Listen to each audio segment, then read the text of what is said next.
I'm going to give a brief overview of the flow of deoxygenated blood through the right side of the heart, including its electrical conduction system and features found inside the right atria and ventricle.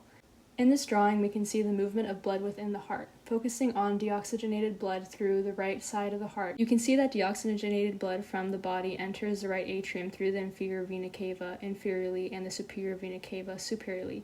Then blood travels through the tricuspid valve into the right ventricle, then through the pulmonary semilunar valve out to the pulmonary artery, which then takes blood to the lungs. Quickly looking at the electrical conduction system of the heart, electrical conduction starts at the right atrium in the sinoatrial node, travels through the atrioventricular node, then through the interventricular septum via subendocardial branches. Let's take a look at the inside of the right atria. Superior vena cava connects the right atria superiorly and the inferior vena cava connects inferiorly.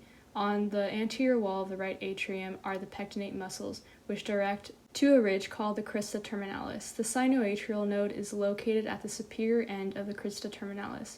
You will not be able to physically see this in lab.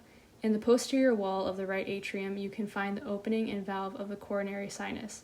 This is where most of the cardiac venous system stems from. On the intra-atrial septum, which separates the right and left atria, you can see and feel the thin fossa vallis.